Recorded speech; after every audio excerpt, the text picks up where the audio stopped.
Hey guys, yeah, thanks for tuning in. My name's DrWeez, South African overclocker. Right, so tonight, a bit of a funny night because I was planning to bring some overclocking to you with regards to the MSI Godlike competition. And, you know, the motherboard does not have full Windows XP support. So as I'm sure a lot of you guys know, for SuperPi 32M, Windows XP is definitely the right OS to use. So in order to get Windows XP to run on the Titanium, you have to use different install methods. So the method I've gone with is by pushing F7 during the installation process to bypass the ACPI functionality. And you know what, to be honest, I have not tested a fresh copy of Windows XP for a very, very long time. As a lot of you might know, that there's a ghost image out there of Perica's pre-installed Windows XP that a lot of us have been using for a very long time, and that's the one that I've been using. But to tell you the truth, this is quite a good little learning experience we can go through. I've got Windows installed, fresh installation. I've got some of the USB drivers installed. It's a hell of a nightmare. I've burnt many hours on trying to get this operating system up and running. So what we can do is I'm going to go through just doing some of the fine-tuning and maybe doing a little bit of pre-testing just to check where we're at with the efficiencies. But it's not going to be terribly exciting. We're not going to be getting a hell of a lot of scoring in. I see I'm going to probably give this a good maybe half an hour and then wrap it up. So let's go through the hardware that I've got on the test bench tonight. This being the MSI Godlike 2 competition, so we'll be using MSI hardware. And on the test bench, we've got the Corsair Elite Overclockers edition of the AX1500i. The motherboard is the MSI C170A XPOWER Gaming Titanium Edition. Right, the CPU I'm using is the Core i7-6700K, and I have got a set of Kingston HyperX Fury 2666 C16s installed at the moment, and we'll possibly, once we get Windows sort of fine-tuned a bit, maybe hit up some B dies and see if we can load up the profile. Right, so the first thing I'm noticing is we've got a bit of heat coming off these VRMs, so I'm going to go ahead and bang a fan onto there, and for that I use my Cooler Master JetFlo. These are my favorite fans for the OC lab. So coming to you on Facebook, on Twitch and on YouTube. I'm streaming to all three of the platforms. I am monitoring the Twitch chat as much as possible tonight, so if you have any questions, please don't be shy. Drop us a message on there, and I'll try to answer your questions as much as possible. Other than that, guys, yeah, thanks for tuning in. Don't forget to subscribe to all my platforms so that you can get notification of when I do go live. I will be going live every Tuesday and Thursday for the next 2 weeks, and then thereafter there'll be a week break, and then I'll be back to my normal scheduling. Yep, so thanks for tuning in. Let's see, maybe there'll be something you learn from this. I'm going to go ahead and switch the views so you can have a look at my desktop and watch what's going on. Now, so I've got the base installation of Windows XP 32-bit installed, and we'll go ahead and just show you what's cracking here. So it's Windows XP that's supposed to be x86, and it's F7 installed. So when you're installing, you push F7 when it asks you for third-party drivers, and then that would bypass the ACPI functionality. Under Device Manager, it's not a very pretty picture, but as you know, Skylake is not supported officially in Windows XP, so there's not a lot we can do about all of that, and there's not a lot we have to care about that. So the first thing I like to do is we just go ahead and we just set up some of these performance-based settings. So system cache and background services, and then we just change the cache. We take it off the C drive, and I like to bang it onto the D drive. But now before I do that, I want to change that D drive because I also want to have a SuperPi drive. And a lot of guys will go ahead and run with a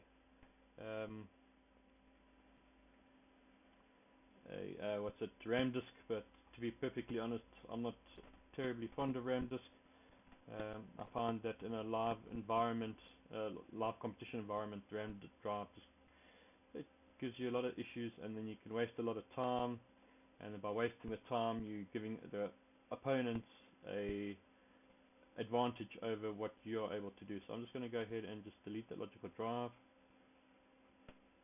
and then we just create a new logical drive. So we'll just take that down by 1,000.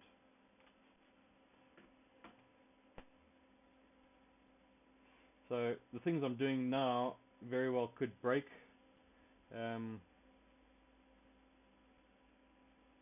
my Windows installation, because I'm going to go ahead and disable all the services and really try and make this as light as possible.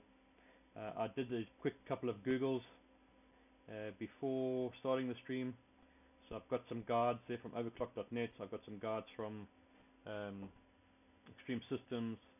So there's valuable information on each of those guides, and some of them are the stands that we like to do.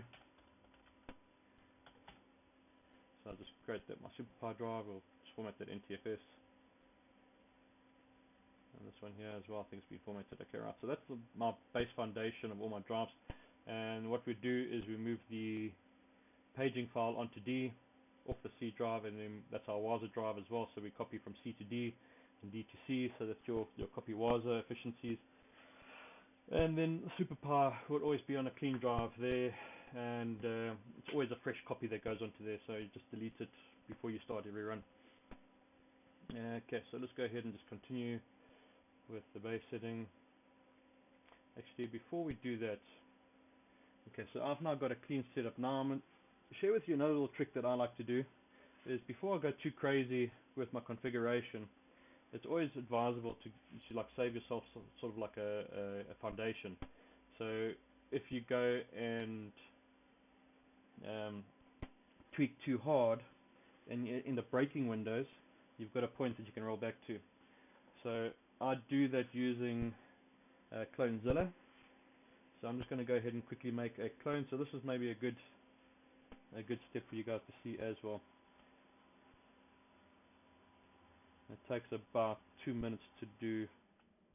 The trick is you need to have well, I like to do it with another SATA drive, and we just connect all that up, and we'll go through the process with you on the stream.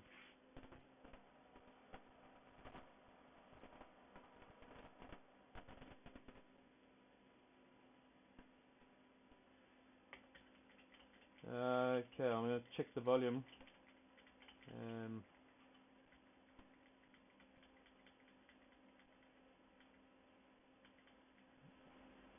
The microphone volume any better?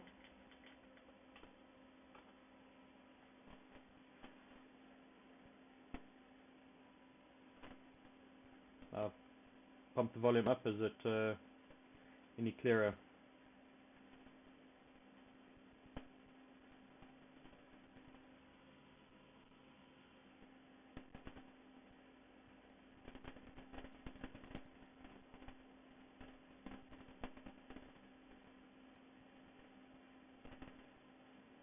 Let's check the Windows microphone volume.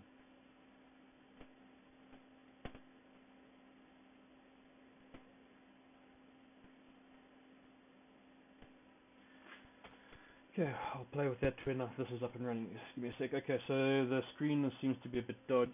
Hold on, let me see if I can rectify that.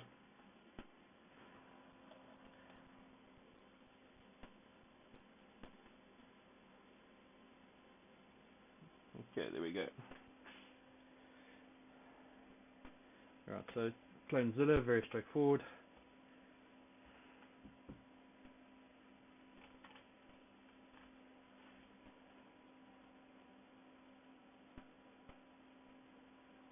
Okay, it's now at max.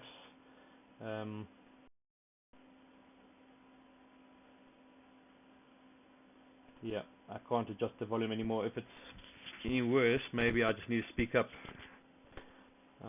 Let me know if that's any better. Alright, so the first thing you just do is just select where you've got your images saved, or where you want to save them, and then let's just go save disk, and we're going to call this Windows XP fresh.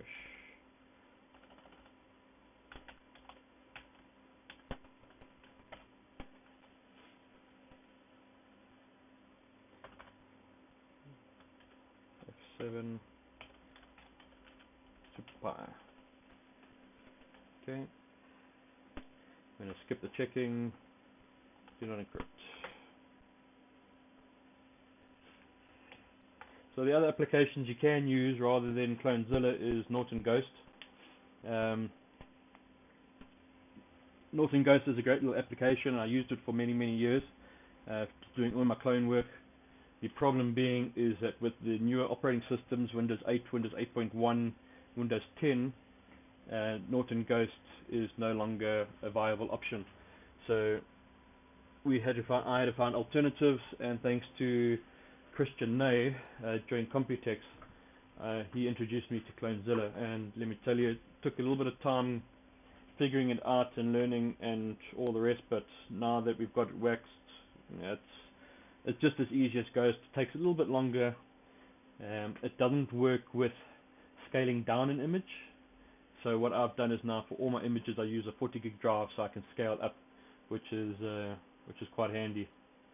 So from 40 gig to 60 gig to 80 gig is not a problem, but from 120 to an 80 gig drive is a bit of a problem. So just, if you're wanting to use CloneZilla, bear that in mind. If you have any questions about CloneZilla, I've been through quite a bit of a learning process with it. It's a bit finicky to get the hang of, but once you understand it, it's really straightforward. It turned out, in fact, that most of my problems weren't even CloneZilla related. It was operating system related and system date related. So really it's important to make sure that your system date is not 5 gazillion years in the future like mine has been. Good evening, Kaufman. Thank you for joining us. How are you doing?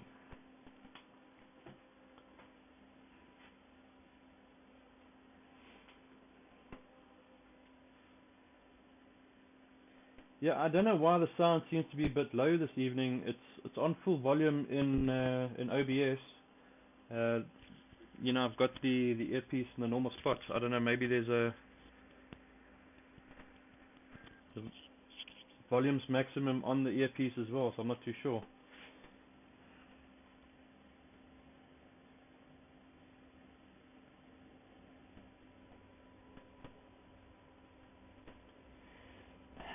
We tried to boost on the mic tab in OBS, Isaiah.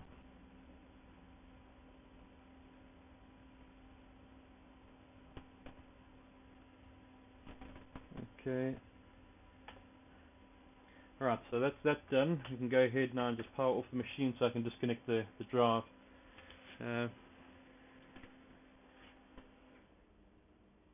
It's in the Windows settings for mic. Okay, I'm going to just check that out quickly. Before I continue, take that out and then get back into Windows.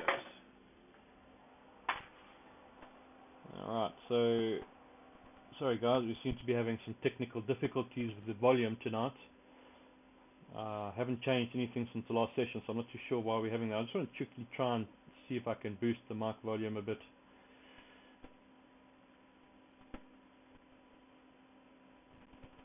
Alright, so under sound, microphone, default device.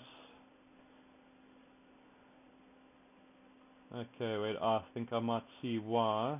Let's just go here and set that as a default device. Maybe it's better. Levels are at 100%.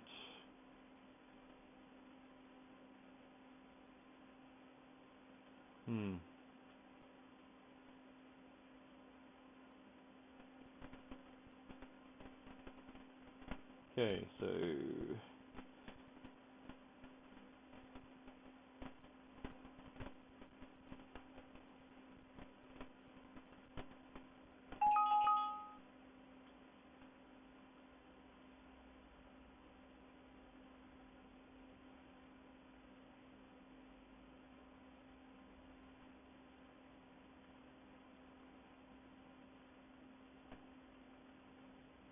I don't see anywhere in Windows where I can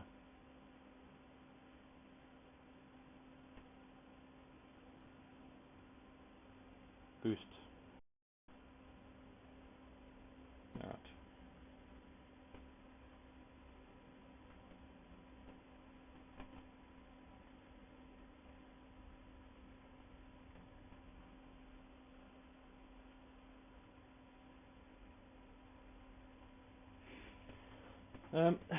Yeah, I can't see why the volume is so low. I do notice that it is, even in the Windows control panels, only hitting 1 bar. I have to have a look at that. Maybe I have to shout at everyone tonight. Alright, so that's no better.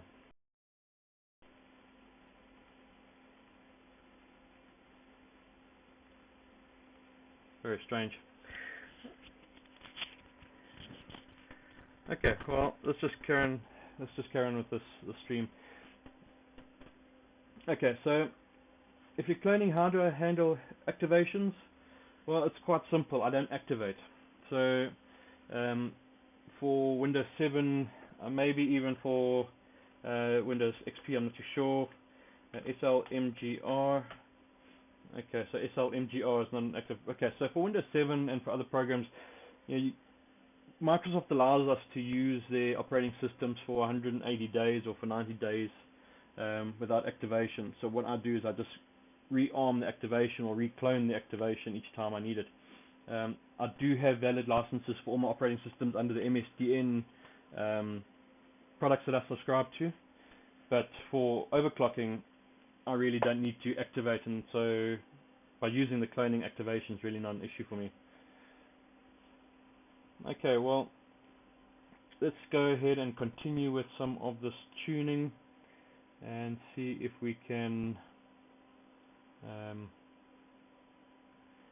get this Windows set up to a place where we can actually start running 32M. Alright, so we've gone ahead and set up the 2 drives. Now the next thing I'm going to go ahead and do is set up my paging file. Okay, so background services, system cache. We change that. We set to no paging file on C drive.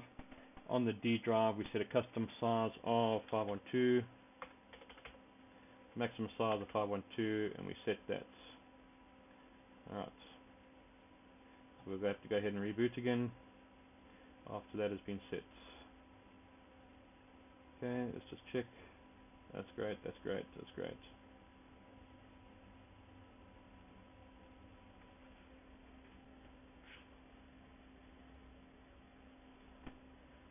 Right, so Windows XP does not automatically restart this on this motherboard. I have to remember to push the escape or the reset button. So if you see it sitting for a long time, just shout at me on the chat.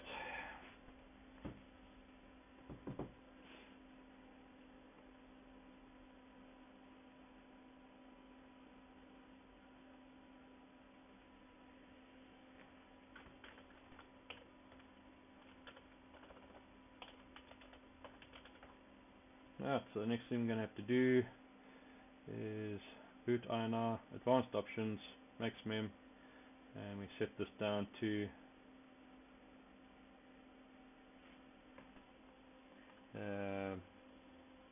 614, 610, 600.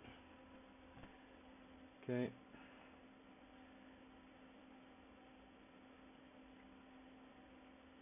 Services, we want to disable all, and then we need to re-enable plug and play.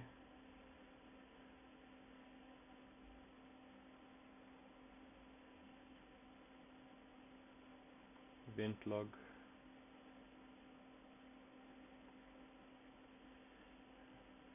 Okay, let's apply that.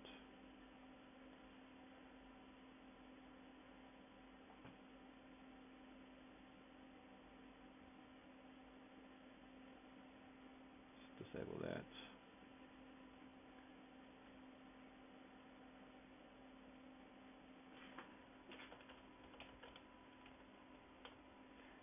services dot, what was it again, MCS or something, MSC.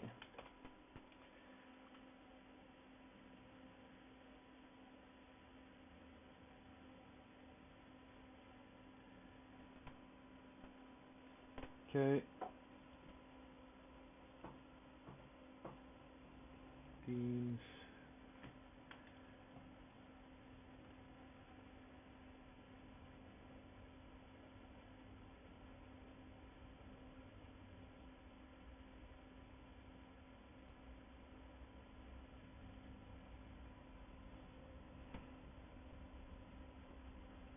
Plug and play. Okay, so let's go ahead and reboot and see if we've broken Windows completely.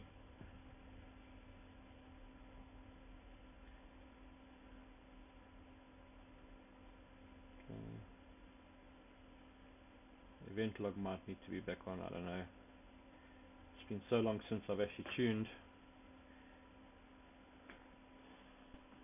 Windows XP, it's scary. Okay, so are you using HyperX retail, Fury retail? Yes, these DIMMs that I'm using today are the full retail HyperX Fury. I can go ahead and I can switch it onto here. So if I transition that across. So yeah, the kit we're using are the 2666C15 at 1.35 volts. So they're quite a nice bin of memory. They're definitely out of the HyperX bin. Some of the better choices. They are using the AFR RC on them, which is favorable out of the Hynix stable, shall I say.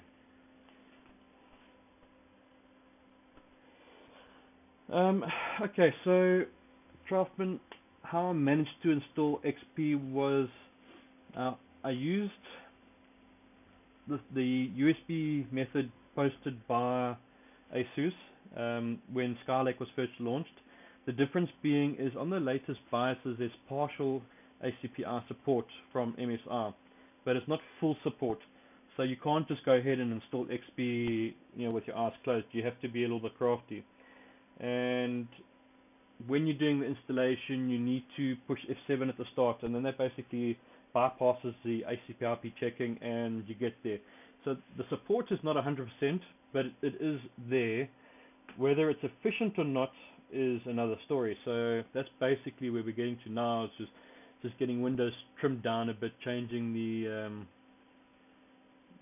changing the themes and changing the settings, and going from there. So we want to go for the classic theme.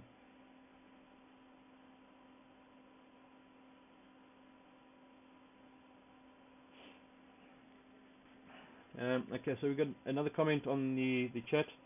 So yeah, TRFC down to 270 is tough depending on your voltages. So if you're running at like 1.35, 1.45 on your DDR, it might not be enough to tighten it down. What sort of voltages are you running on your memory? What memory are you running, for instance, or to start off with? Okay, so let's just transition that across again so you can see what's going on. And right, so the next step we're going to look at is display, yeah. And I want to change appearance, color scheme. I want it to be olive, if I'm not mistaken.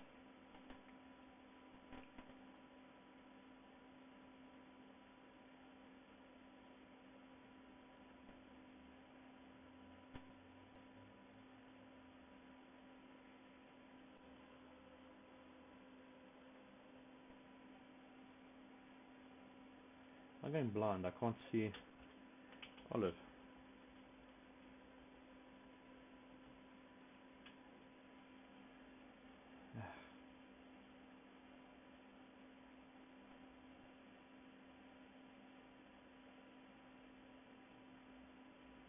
Okay, let's just do this.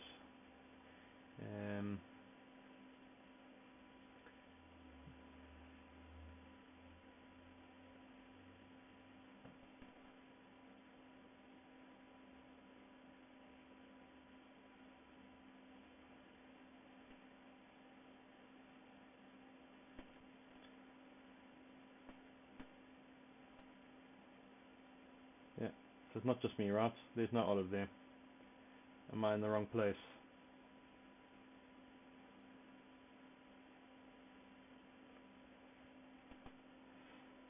Okay.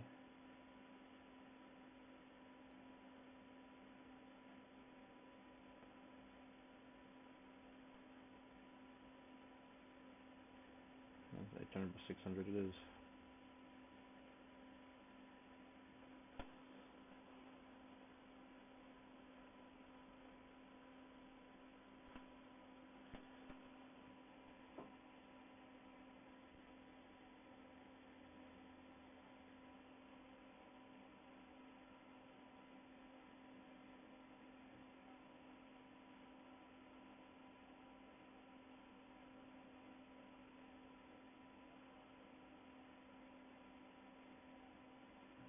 Okay, and back to the chat.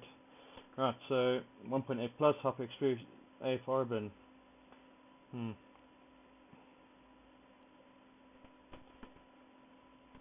Okay, so thanks for the info there.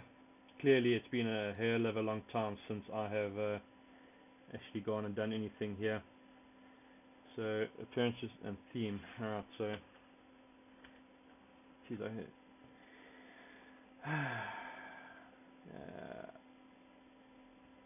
display.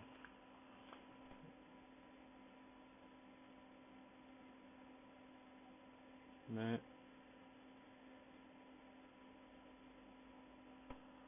Appearance should be Windows Standard. Theme is olive. Right, so I've got to get the theme olive right. Let's take that away.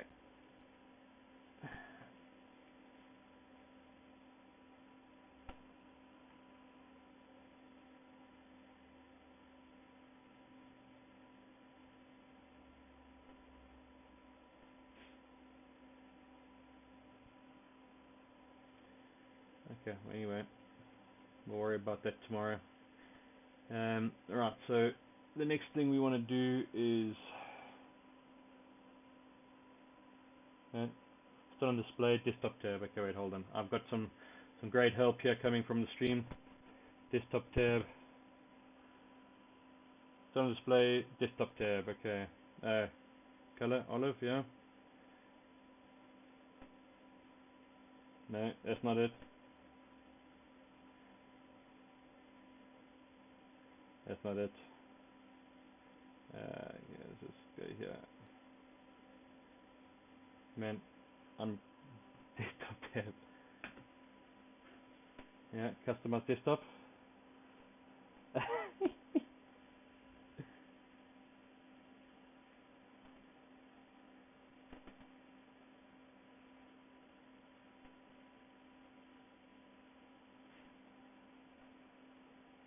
Well, anyway, I'm not gonna hop on. Yeah. Why is it getting so hot in here?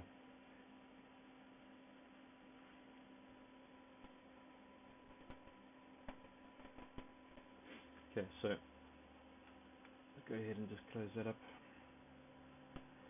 Right, the next important thing is power.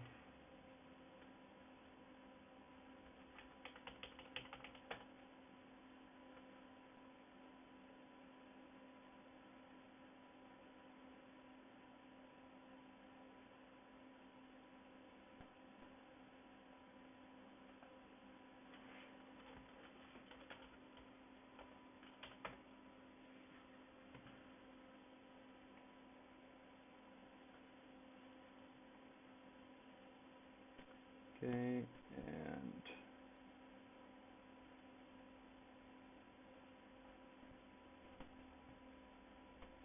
okay.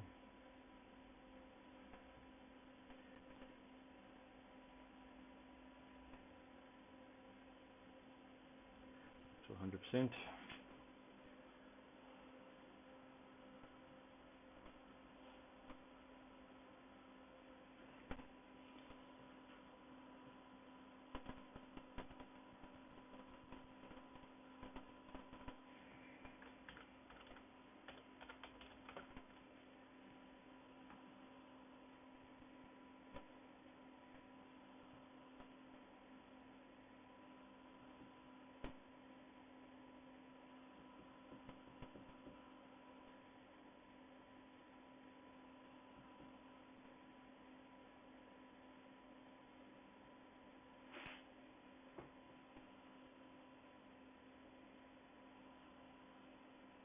Mm-hmm. So I must just check the chat again.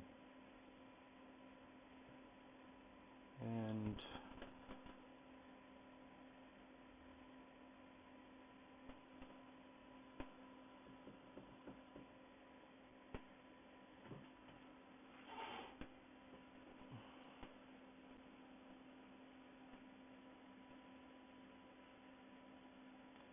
okay, so large system cache is set to 1. Okay, and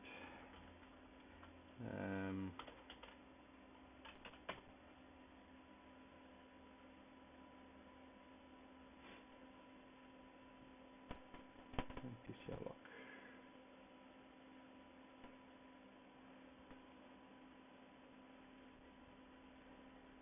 Okay, so I think we're getting to a stage where I want to start trying 32M.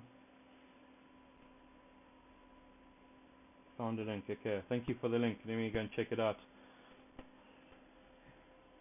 Windows XP style color scheme olive green. Yeah.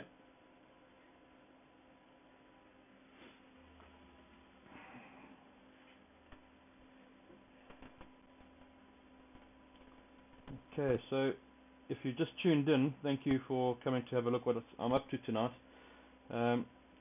What I'm busy with is doing Windows XP preparation on the MSI XPOWER Gaming Titanium Edition motherboard for the MSI Godlike OC Showdown Stage 2.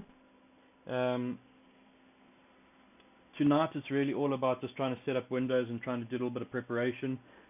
Because the BIOS does not support a stock standard Windows installation, you have to do it without ACPI support. It's been a bit tricky. It's taken me sort of 2 days to get to this kind of point, and so now I'm just going through and doing a few of the tweaks that are common knowledge out there, and doing basic Windows configuration, and then from there I'm just going to do a couple of test runs, and yep, be back Thursday night hopefully with some liquid nitrogen, and then we'll actually start doing some 5 gig runs, and we'll be using B-die memory, and that's definitely what we need to use. And it should be quite interesting. I haven't used the MSI board since before Computex, and yeah, it could be good. It could be quite painful. We'll have to wait and see, right? So we've got our desktop background. I'll be disabling that while we do runs and stuff like that. It's just make sure that I've got it and everything is legit. The last thing you want to do is get to the end of a run and then you realize you don't have a background or the background that you need. It gets a bit frustrating and you're having to redo everything, especially if it's on a difficult platform. So the stream is broadcast on Twitch, YouTube, and Facebook tonight. Please drop me a message on Twitch though. It's the only chat I'm able to monitor while I'm live. If you have any questions, and I'll try and answer them. So I've got another question up on the stream. Extra partition for copy Waza. That's correct. Yeah. So I've got 3 partitions set up on the drive. I'll go through it quickly with you. My method is not to use the RAM drive like other guys like to do. I prefer just to separate it all onto 3 partitions. I've got a physical drive for SuperPi, just a small little partition before each main run. I go and I clear out the information there and I run it clean. Then I've got my D drive. It's basically that's where my paging file should be, and where my copy Waza is, and then the C drive obviously is your Windows drive.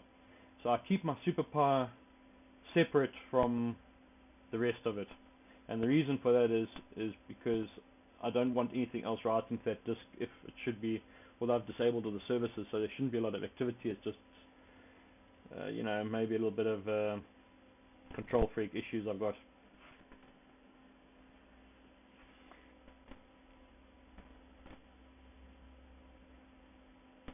Yeah,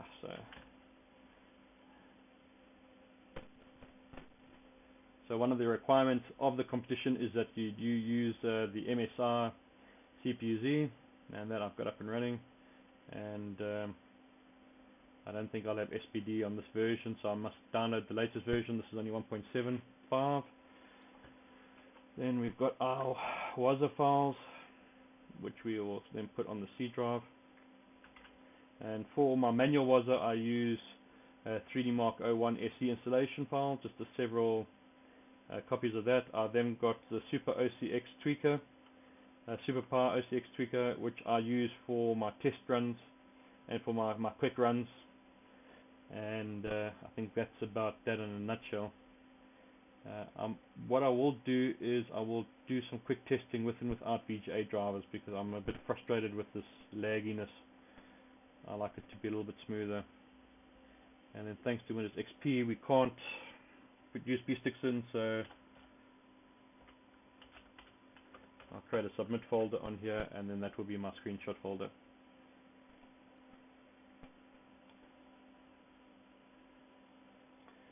Right, so how does Waza work? Right, so Waza in a nutshell clears the system memory, or fills up the system memory, which forces it to clear, which then cleans the system memory, which allows Pi to sort of calculate quicker. If that in a nutshell summarizes what it does for you. So I can give you a demonstration quickly on what Waza does for you. So if we open up Task Manager and we go to Processes, Performance, right? So we see the physical memory, and let me just check the view, what you guys can see here. Okay, right, so you can see it. So you've got your physical memory on the right hand side here. So your total 6.1, available is 5, and the system cache is 52. Alright, so if we go ahead and run SuperPi tweaker, and SuperPi partition is E, second partition is D, and we'll just leave that at whatever it is. And if we click run, what that does is then it will then copy data from the partition it's running from to the other partition, and then it sort of causes the memory to flush. So if you're watching the total available memory, you'll see that amount dropped when it started the copy, and then as it's now in the finishing stage, in the waiting stage, you'll see that available is now starting to climb. And there's a certain point where you want that available to equal or to be close to the total or to the system cache, and that's sort of like your optimum time to start SuperPi. So there's different theories around that. Personally, I like to give it the stabilization when I see it stop climbing. When at the turning point, that's normally where I'd start my 32M run. But that's the idea behind Waza, is really just to clean up the system memory in order for you to push a little bit harder. Alright, so that's looking good, and we can actually do a quick test just to make sure that we are 32M stable. I think it might run for too long. Let's do an 8M, and we'll leave the task manager open, and then you can see what's going on there.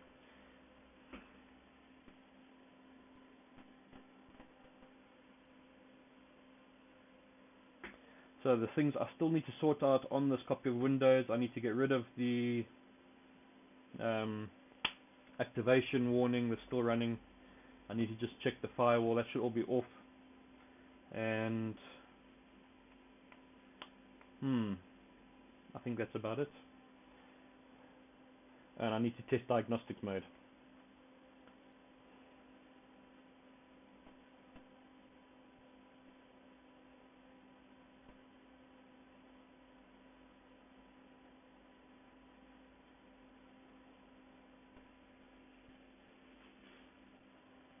Okay, so I think that's looking good. What we'll do is, once this is finished, I'll make another image, and then that will be my foundation image. So now what can happen as well is, we all know Windows XP is a fantastic operating system. With running SuperPi at horrible speeds, at high memory speeds, you can get a lot of corruption. So here again, I would advise, once you've finished sort of like with your fine tuning, make another image. At the heat of of streaming, or even in competition, or when you're doing runs, if you get a corruption halfway through, you're sitting at minus 180 degrees, the last thing you want to do is worry about now reinstalling Windows, or reconfiguring the tweaks and reconfiguring this and all that sort of stuff. So make an image before you tweak, make an image once you do have done your tweaks. Okay, so I have no sort of baseline whether that's good or not. Let's go ahead and make that image, and then we can have a look to see if we install VGA drivers, what does it do to our sort of performance, and if we can gauge what performance is, because now the problem of not having a fully ACPI BIOS is your performance varies run to run. It's going to be quite tricky to test that. I think I'll have to come up with an idea and just run it while I'm making supper tomorrow night or something to that effect to check efficiency. So we go ahead and just turn off the machine again. I'll transition that across, and we'll just hit the power button, right? So I can show you. Basically, I've got the operating system on this drive over here, and then I'm just connecting up the second drive, which I've now got for my CloneZilla images, and that's just what I'm up to now. And then from there, I've got a memory key, just a small 1 gig old one, which we're then going to boot from.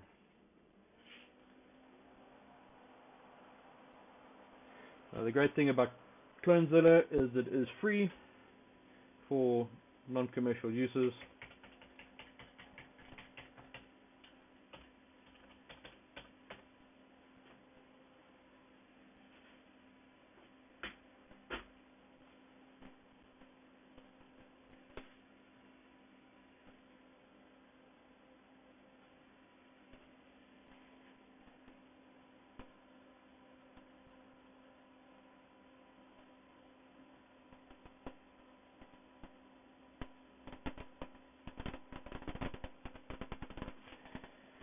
Yeah,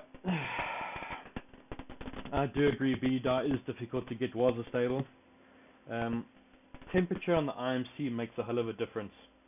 So I'm a good 100 megahertz less Waza stable when I'm benching with a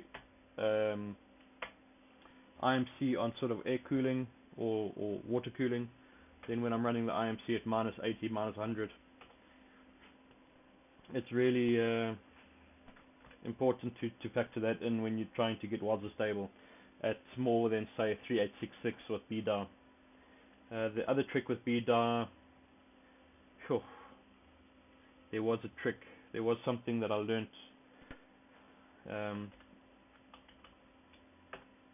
I'll look at my book quickly now.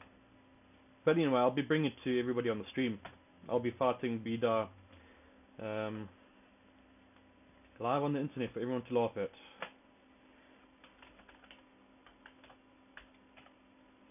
X86, MSI, SuperPi. Right.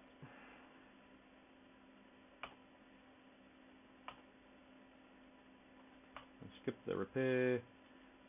We won't check the save image. I trust it.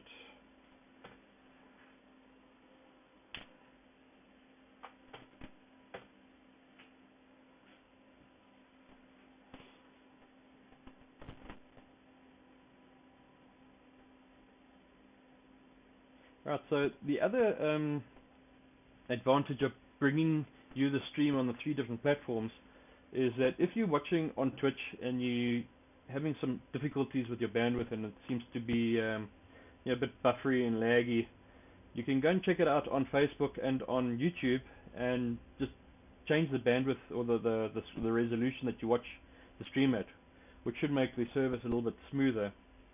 I'd love to hear your feedback of your experiences with the new setup that we've got going here. There's a couple of other things that you might or might not have seen. So, while that's busy running, we've got the telemetry down here, which is really cool. So tonight we've got nothing really hooked up. It's just the temperature of the OC lab, and then that's quite handy. And then the streaming, the different resolutions, I'd really love to know what you guys are finding, if it's any better or any worse than what it was before.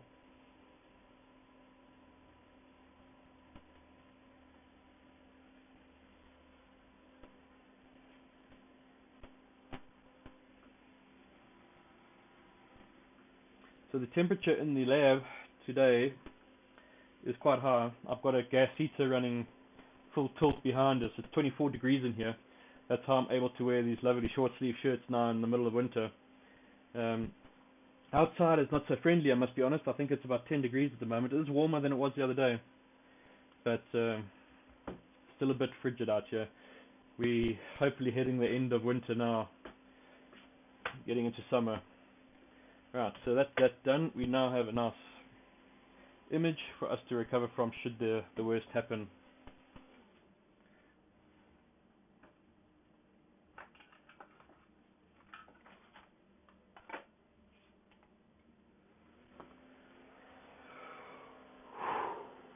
Excuse me.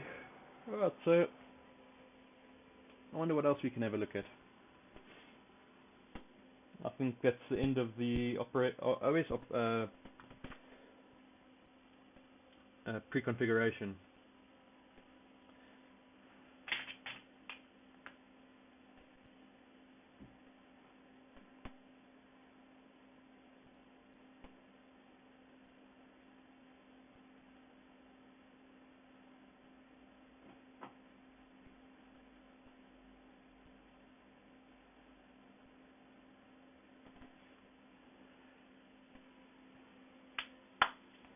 Okay, so let's have a look at this other web page quickly.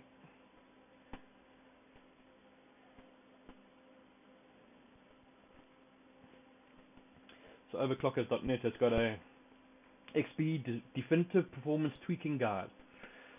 A couple of things here, switching off the boot screen. There was one that I thought was worthy of looking at. Just turning off terminal services. But I think that's disabled in the when we disable all the services.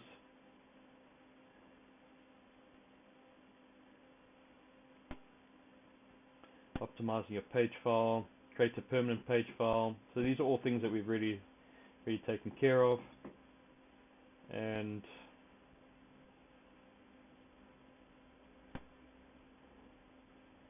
the only other one I wanted to look at was core parking. And for the life of me, I can't remember where that was.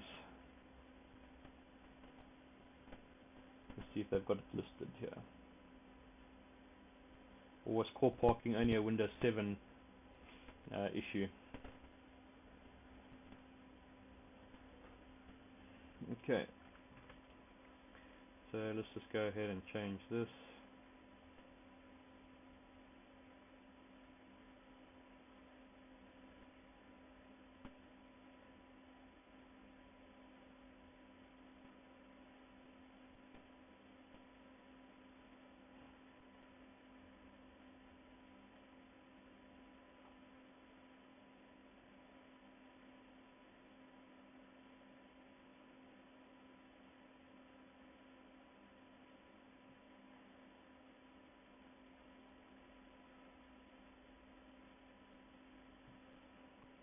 What I'd like to do is get a non-NVIDIA video card driver and just install that without all the rubbish that NVIDIA likes to install.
I think I was supposed to install that before I disabled all the services.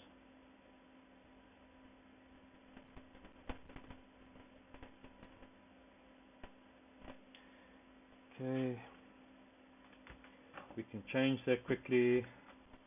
MS config.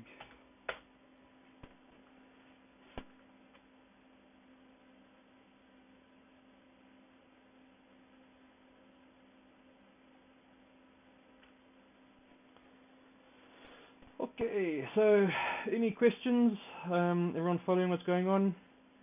I'd like to say thanks for tuning in again. Other exciting things that are ongoing at the moment is the Pro OC Cup. It's round 3, stage 1 has closed already.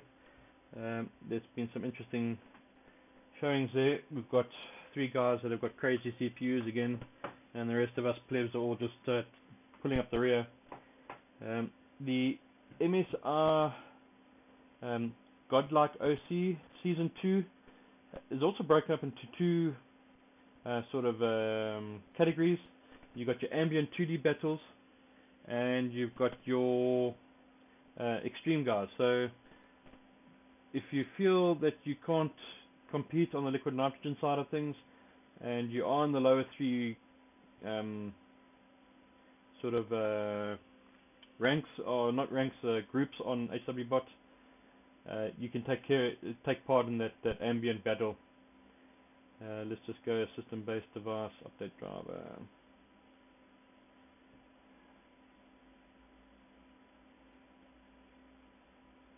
And C, apps, command center, XP, x86.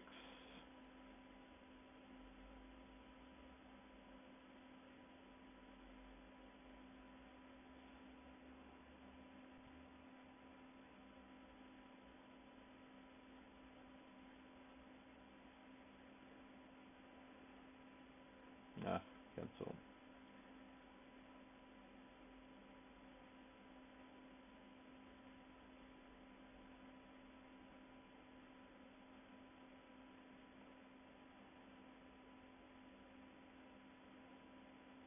On the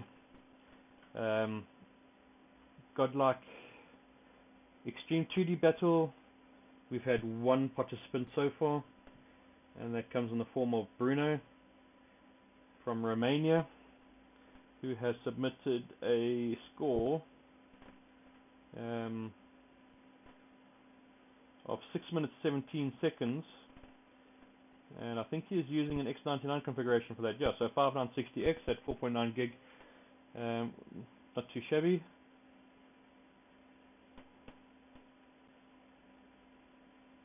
The image he has uploaded though is of the new board, the Titanium Edition X99.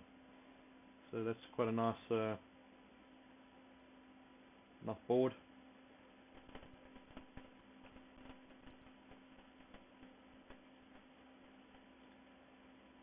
So it's not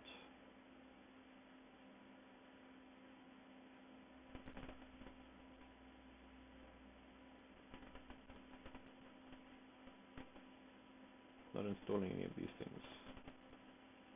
Okay, let's do it the old-fashioned way.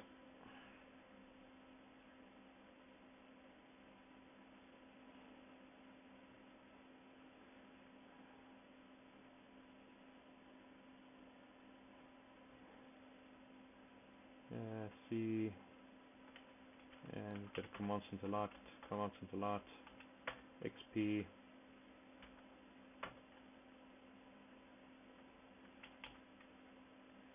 Let's just see if it runs.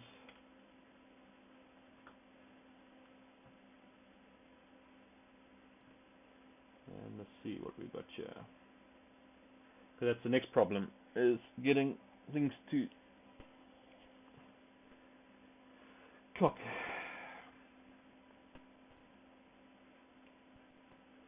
You know, when there's no official support for an operating system, it really makes things a lot of fun. Alright, so already I can see that we're sitting at 40 here. 1 core, 1 thread. Oh, what's going on, man? I think I need to disable speed step maybe.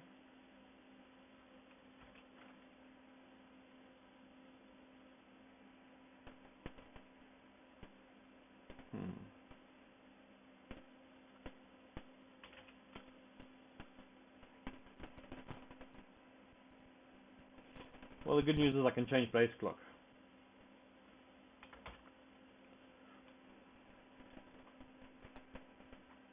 Okay. Let's see if we can change CPU voltage. 1.25.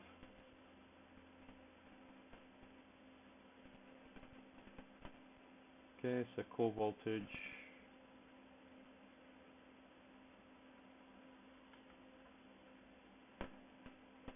Core voltage is changing. Okay, so we've got voltage control, we've got base clock control. We just don't have ring control. Okay, so let's go and try and disable speed step. I also see I've got one core, one thread. Now I'm not sure if that's actually a problem or not with CPU-Z.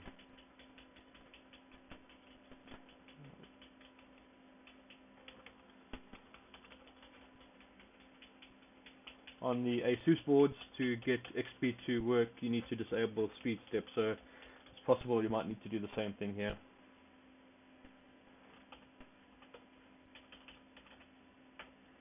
Okay, so I've got 2 cores, 2 threads enabled. Let's just try enabling all cores, and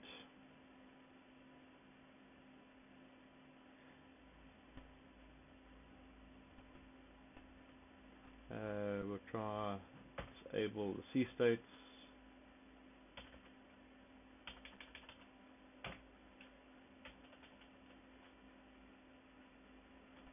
And we'll try and disable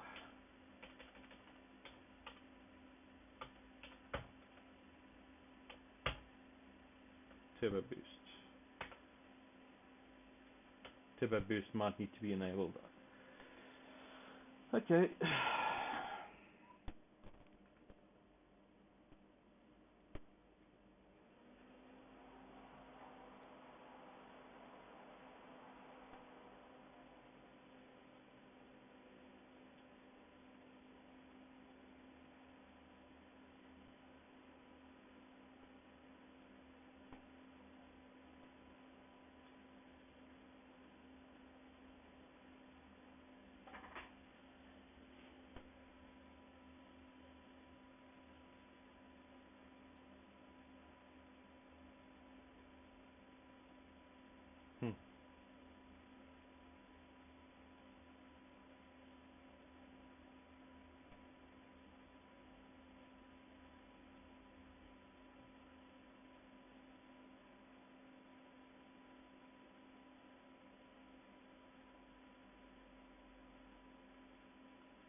1 core, 1 thread's not going to work here.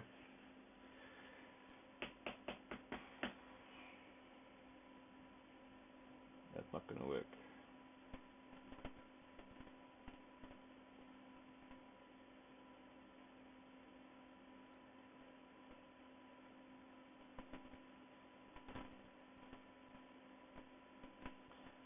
One back into the BIOS.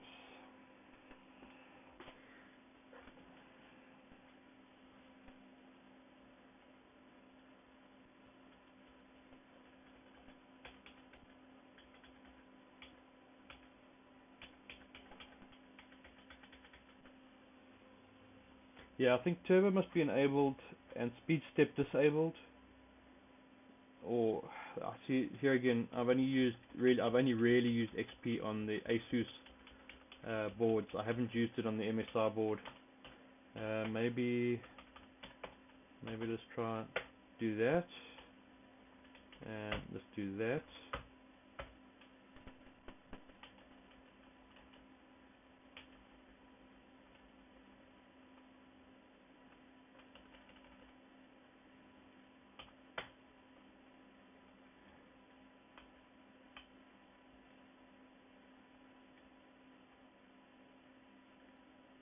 Mm.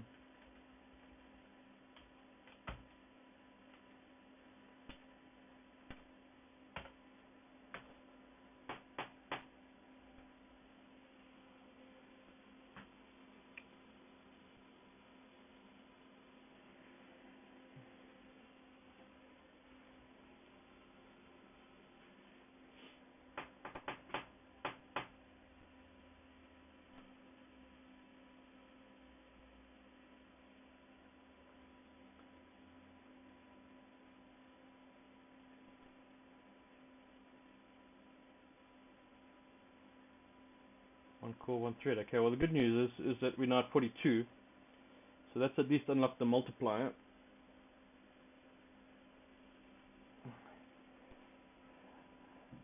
But we still one core, one thread.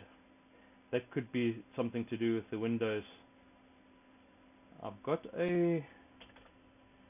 another Windows here which I installed earlier. Okay, so that's definitely working. That's great news.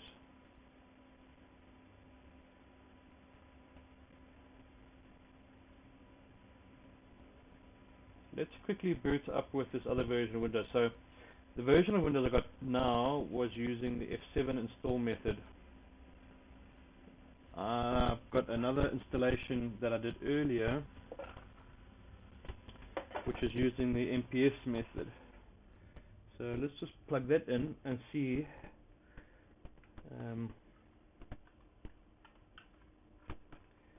what we've got.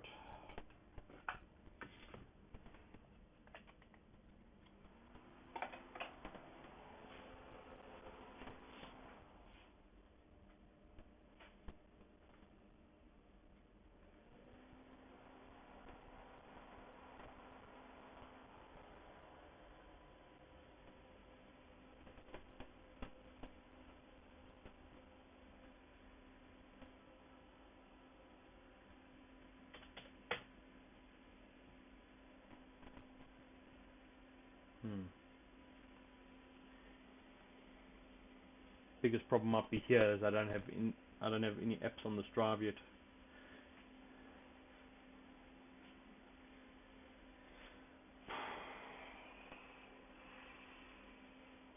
And USB does not work.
Yeah, the MPS method is to bypass the ACPR altogether. With this latest BIOS, there's supposed to be partial ACPR support, which is why you do the F7 method, just to bypass it on the installation. But I'm starting to get the feeling that I might have just wasted my time. And let's just have a look here.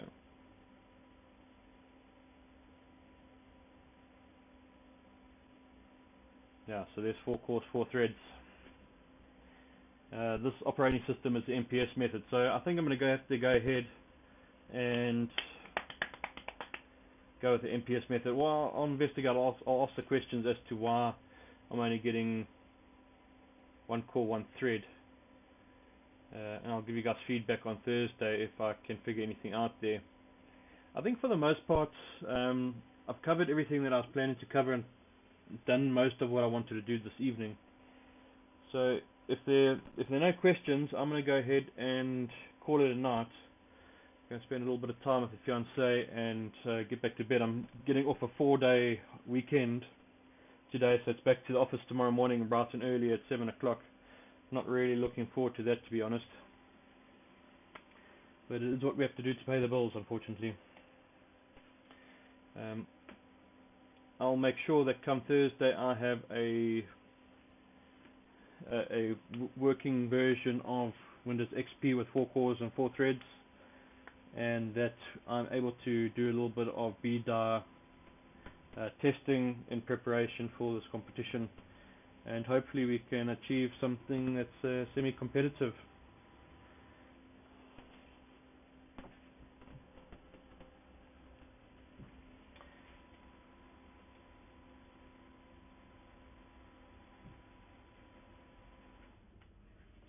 Yeah, it's a real pity that there isn't full XP support. It would make life so much easier for us. But then again, for a competition with such nice prizes, I don't think easy is really an option. I think you really need to struggle as much as possible if you want to get to that first place. You need to work for it. Can't just be handed to you. Alright, so I think that's about it.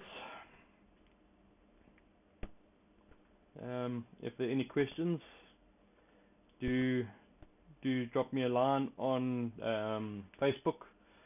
That's the best way to get a hold of me. Do subscribe and follow me on all the different channels. It really makes it easy to get notification of when I go live. I'll be back Thursday evening around about the same time, 7:30, 8 o'clock. If life gets a bit crazy, maybe a little bit later, but I try and keep it to around about the same time. So thank you for tuning in, everybody. Thank you for all the feedback and all the help. I really do appreciate it. I love the channel being a little interactive. It really does make it easier for me to talk to you all. Yeah, I think that's it. Until next time, happy benching.